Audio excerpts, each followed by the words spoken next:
अस्सलाम वालेकुम दोस्तों, कैसे हैं आप सब। ड्रामा सीरियल मन मस्त मलंग, जैसा कि आपने देखा, रिया अपने घर वापस आ गई है सिकंदर और असमा के पास, और कबीर वापस अपने घर चला गया।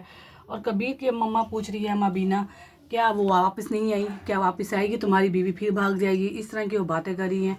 दूसरी साइड पर बीना ने मुबीन की शादी तय कर दी है और पहले जुम्मा उसने तय कर दिया है।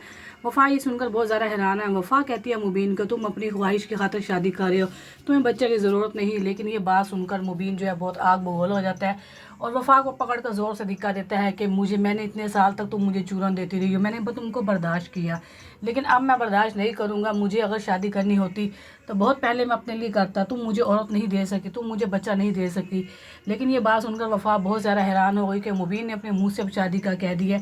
उसी साइड पर उसने नाज़ली जो है वो कपड़ों की तैयारी करी है रिया कबीर की शादी की माबीना के साथ। माबीना कहती है, तुम मेरे साथ शादी की तैयारी करो, मेरी हेल्प कराओ, मुबीन की शादी में मेरी मदद करवाओ, फिर मैं तुम्हारी शादी उसके साथ करवा दूंगी।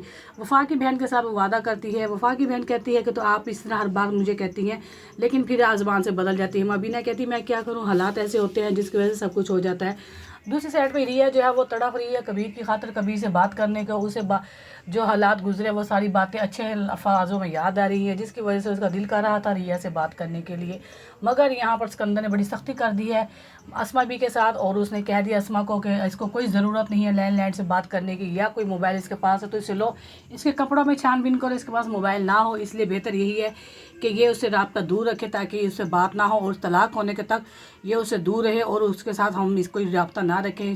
फिर उसने रिया से भी कह दिया सिकंदर से कि तुम जब तक लैंडलाइन से बात नहीं करोगी, लैंडलाइन से बात नहीं करोगी और उससे कोई राब्ता नहीं रखोगी, तलाक लेने के बाद तुम बेशक कश्यप से मिलो, घर से आओ जाओ, बेशक तुम पढ़ो।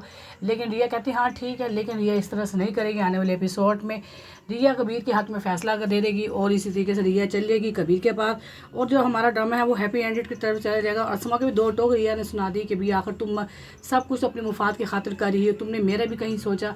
ये सारी बातें असमा सुन के हैरान हुई थी कि रिया किस तरह की बातें कर रही है। तो दोस्तों, ड्रामा सीरियल आपको कैसे लगा? हमारे ड्रामा पसंद आए तो मेरे चैनल को लाइक करें, सब्सक्राइब करें, और जो चैनल पर नए हैं वही मेरे चैनल को लाजमी सब्सक्राइब करें। इजाज़त दें, मिलते हैं नए एपिसोड में। ओके जी, थैंक यू, अल्लाह हाफिज़।